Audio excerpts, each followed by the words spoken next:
Hola a todos y bienvenidos a un nuevo imperdible PROMIN sobre las enfermedades ensantemáticas dentro de la patología infecciosa en pediatría. Como sabéis, es un tema bastante largo y tedioso, con muchas patologías a memorizar, por lo que iremos pasando una a una, insistiendo en los puntos clave y en aquellas características que nos tienen que ayudar a identificarlas, sobre todo en los casos clínicos que nos puedan poner en el examen. Finalmente, utilizaremos un algoritmo de la plataforma para trabajar ese diagnóstico diferencial y volver a insistir en las ideas más importantes. Yo soy Neus Saloni, residente de pediatría del Hospital Universitario de Navarra, y espero que este vídeo sea de gran utilidad.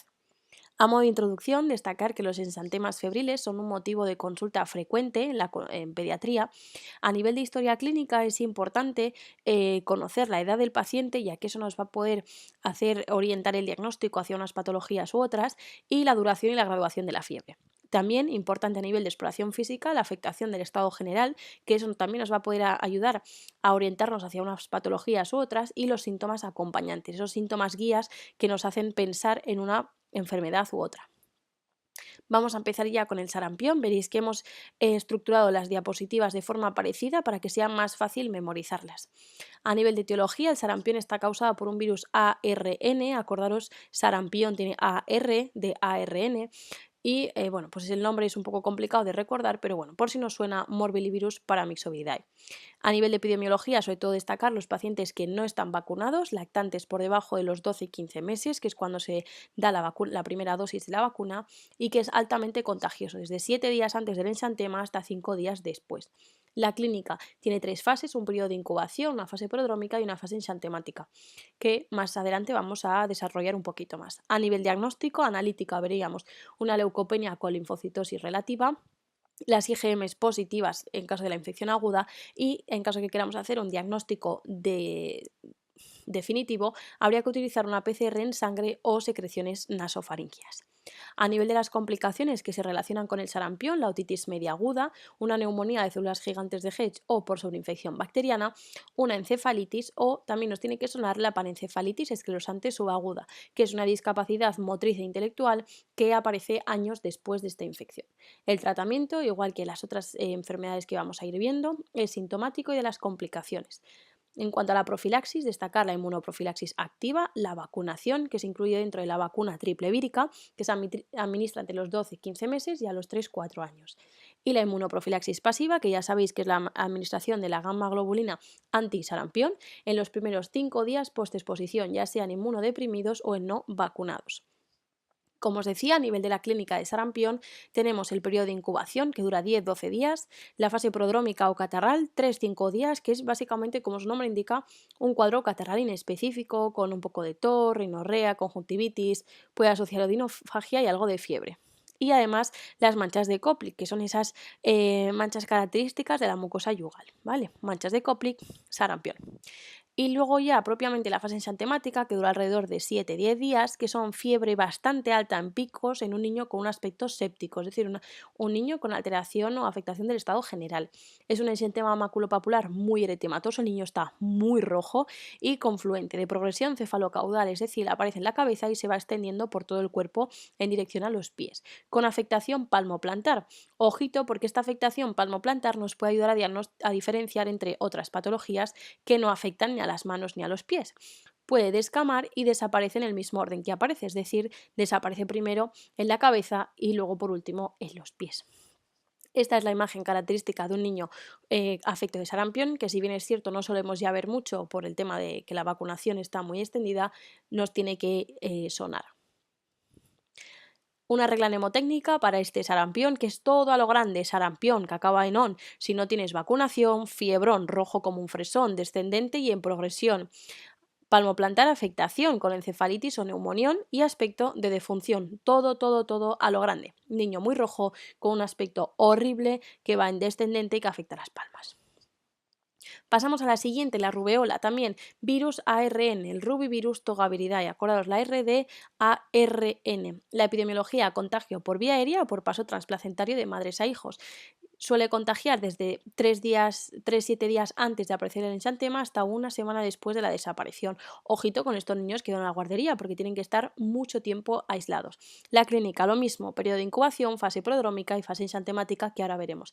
En cuanto al diagnóstico, sobre todo clínico, se pueden hacer serologías y la PCR muestra respiratoria para el diagnóstico definitivo. Complicaciones, sobre todo las infecciones en gestantes de primer trimestre, ya que tiene una grave afectación fetal. El tratamiento sintomático y la profilaxis, ya sabemos, inmunoprofilaxis activa, la vacunación triple vírica, 12-15 meses y segunda dosis a los 3-4 años. Inmunoprofilaxis pasiva, ya sabéis, la gamma globulina sérica, sobre todo en gestantes no vacunadas que han tenido contacto, súper importante porque la afectación al feto es muy, muy elevada. En cuanto a la clínica, ese periodo de incubación de 2-3 semanas, seguido de una fase de pródromos de 1 o 2 días, que es eso, un cuadro catarral, fiebre baja o febrícula, adenopatías retroauriculares y occipitales dolorosas, hay un enantema, que son las manchas de Forchheimer, y en general buen estado general, ¿vale? ¿Qué tenemos que acordarnos? Este sería el enantema, ¿no? Las manchas de Forchheimer. Acordaos las de Koplik sarampión y la rubeola, manchas de Forchheimer, ¿vale? Con esas adenopatías retroauriculares y occipitales dolorosas.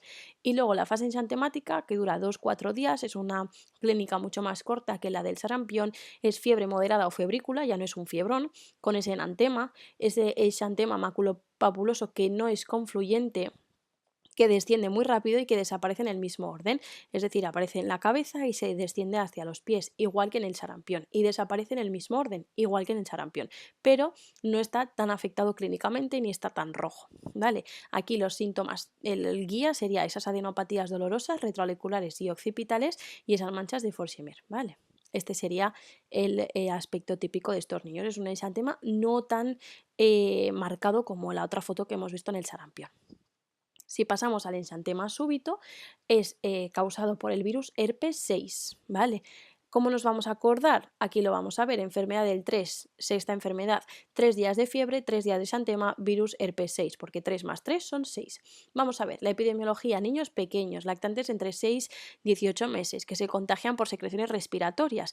La clínica, lo que decíamos, 3 días de fiebre alta sin foco, el niño no tiene nada más que la fiebre. Y luego 3 días de exantema maculopapuloso inespecífico, como cualquier otro, rosadito, sobre todo en tronco y extremidades superiores. Y después de 3 días desaparece y el niño sigue, bueno, estupendo.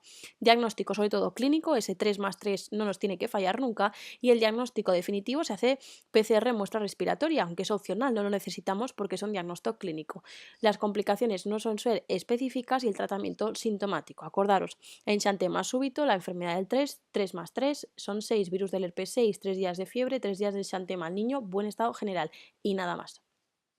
El eritema infeccioso está causado por el parvovirus B19. También suele afectar a niños un poquito más mayores, escolares, y es contagioso solo en la fase de pródromos, no durante el exantema. Ojito, porque hasta ahora es el único que hemos visto que no contagia durante el exantema. La clínica, una fase de pródromos inespecífica seguida de una fase exantemática. Diagnóstico suele ser clínico y el diagnóstico definitivo en PCR de muestra respiratoria, que ya sabéis que es opcional. Complicaciones, las propias del parvovirus B19, con esa aplasia medular y las artralgias. Tratamiento, como hemos visto hasta ahora, sintomático. Vamos a desarrollar un poquito más la clínica de este eritema infeccioso. Periodo de incubación, la fase de pródromos, que es o asintomático o un cuadro catarral leve, como todas las que hemos visto hasta ahora, y a los 11 días empieza la fase exantemática. Es un eritema malar, que es lo que se conoce como niño abofeteado. Es un exantema eritematoso difuso, sobre todo en troncos y extremidades, ¿vale? Pero sobre todo esas marcas en la cara. Es la quinta enfermedad, se conoce por el niño abofeteado. Le han dado una bofetada con los 5 dedos de la mano, por eso es la quinta enfermedad o eritema infeccioso. ¿Qué más vemos? Que desaparece aclarando en zonas centrales, da como un aspecto de encaje, de reticulado, y reaparece de forma transitoria con el ejercicio o el calor. ¿Vale? Es este niño, esta afectación malar, es el niño que parece que le hayan pegado una bofetada con la mano abierta, ¿vale? Y luego un exantema, sobre todo en tronco y extremidades superiores, que se aclara por el centro y parece, pues eso, reticulado de encaje. Seguimos, escarlatina, es el estreptococo piógenes, suele ser en niños escolares, un poquito, ¿no?, mayorcicos ya para los que hacemos pediatría. Contagioso también por vía respiratoria, como los que hemos visto todos anteriormente, tiene la fase de incubación de prodromos y la fase ensantemática. El diagnóstico se hace con un test rápido de antígeno, el streptotest, ¿vale?, en la garganta, o cultivo de frotis amigdalino. Las complicaciones, las propias del estreptococo piógenes, o sea, esa infección, ¿no?, de la garganta, las anginas que se dice coloquialmente y que hace esa clínica por la piel. ¿Vale? Local y a corto plazo puede hacer abscesos y otitis y tardías. Ojo con las glomerulonefritis postestreptocócicas, que se suelen ver, y la fiebre reumática. Cuidado porque este sí que tiene tratamiento específico, la penicilina, ¿vale? El tratamiento del estreptococo piógenes de elección, la penicilina. ¿Cuál es la clínica? Bueno, pues 3 días de periodo de incubación, 12-24 horas de fase prodrómica de fiebre elevada, odinofagia, cefalea, etcétera, y luego ya la fase ensantemática. Es un ensantema rosado, puntiforme, áspero, ¿vale? Que si pasamos la mano parece una lija y respeta el triángulo nasolabial. Y después de ahí ya se va extendiendo. Suele confluir en los pliegues, en las líneas de Pastia y puede afectar a palmas y plantas, ¿vale? También importante. Y luego otra cosa característica es la lengua frambuesada, ¿vale? Siempre hay que a estos niños hacerles enseñar la lengua, ¿vale? Y luego puede asociar los exudados pultáceos amigdalares, aunque no siempre. ¿Vale? O sea, aquí importante de la escarlatina, acordarse que respeta el triángulo nasolabial, que el aspecto y el tacto es de lija, lo de las líneas de Pastia, que afecta a palmas y plantas, y la lengua frambuesada, ¿vale? Y que su tratamiento es la penicilina, tratamiento específico. Este es el aspecto, y que si tocamos es muy característico ese aspecto de lija. Vamos ahora a la varicela. La varicela básicamente es la prima infección por el virus varicela zoster, es súper contagioso y se contagia tanto por secreciones respiratorias, como todos los que hemos visto hasta ahora, pero también con el contacto con piel y mucosas. ¿Cuándo contagia? Bueno, pues desde 2 días antes del inicio del exantema hasta que todas las lesiones son costra. Tenemos la fase de incubación y la fase ensantemática. El diagnóstico clínico, aunque también se suele recomendar hacer PCR de las muestras de las lesiones, ¿vale? Abrir un poquito alguna de las pústulas o de las pápulas y coger un poquito de muestra. Las complicaciones, pues una sobreinfección, la empetiginización, una neumonía bacteriana, trombopenia y la meningoencefalitis, que sería la que más miedo da.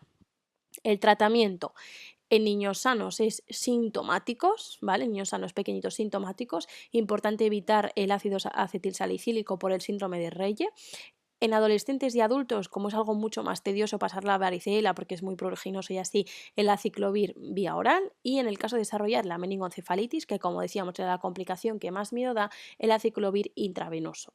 En cuanto a la profilaxis, acordaros que tenemos la vacunación, que es un virus vivo atenuado y que disminuye el riesgo de contraer la enfermedad, especialmente las formas graves. Acordaros que como es un virus vivo atenuado, no se puede dar en inmunodeprimidos.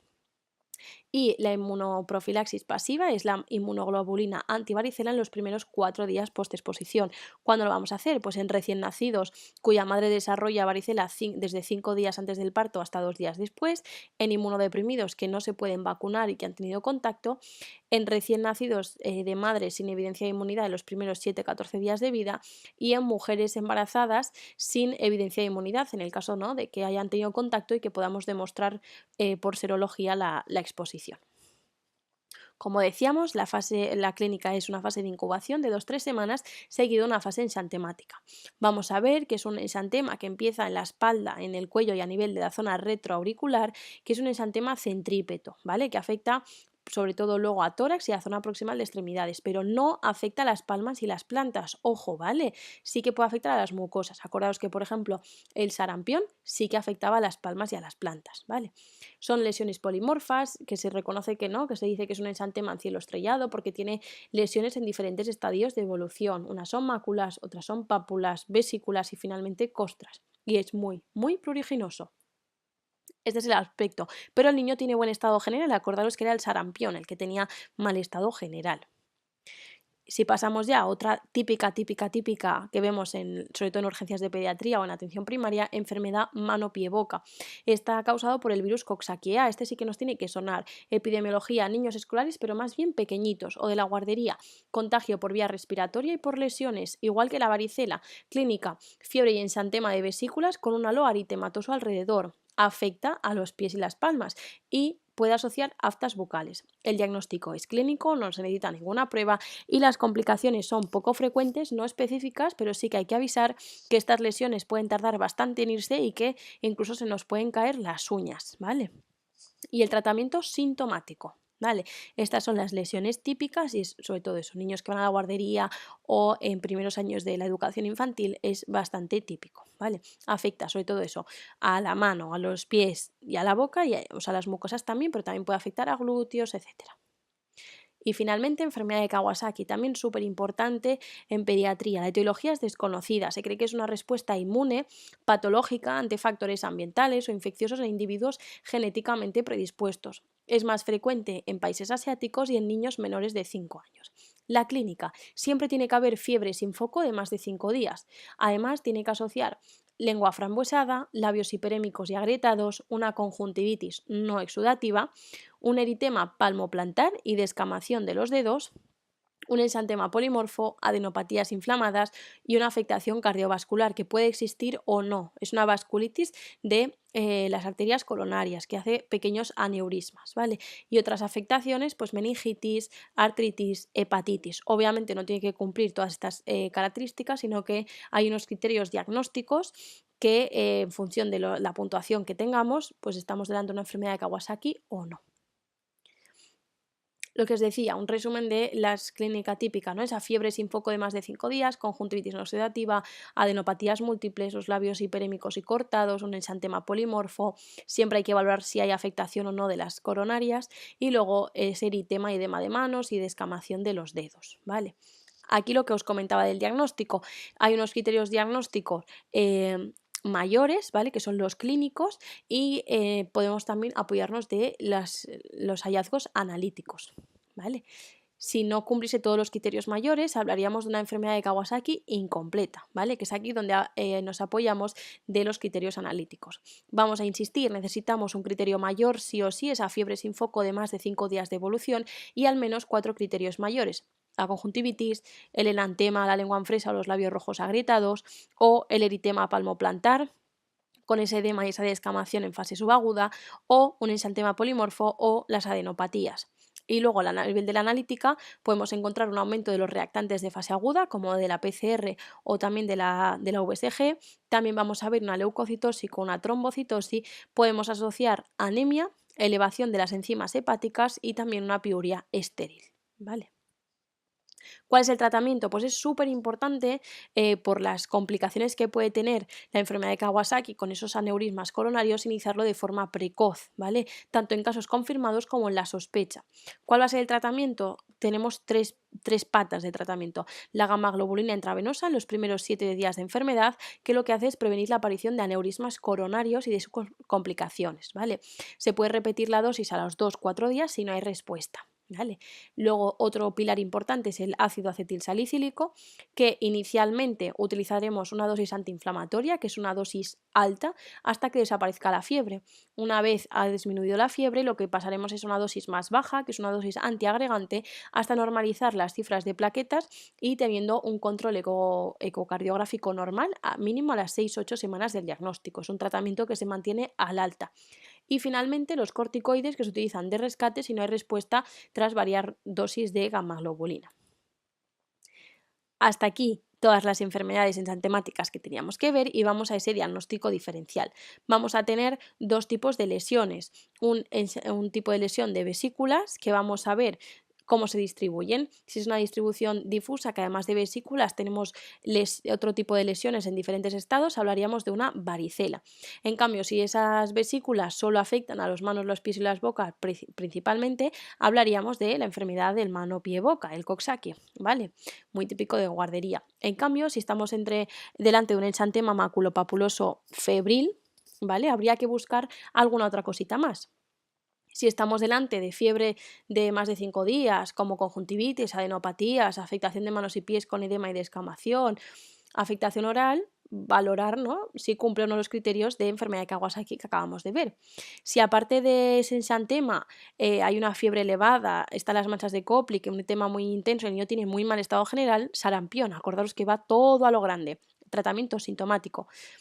Si aparte de ese exantema tiene exudados amigdalares y un exantema rugoso de aspecto de papel de lija al tacto, la escarlatina, tratamiento penicilina, es el único que tiene ese tratamiento específico, excepto la varicela en personas adultas, que acordaos que era la ciclovir.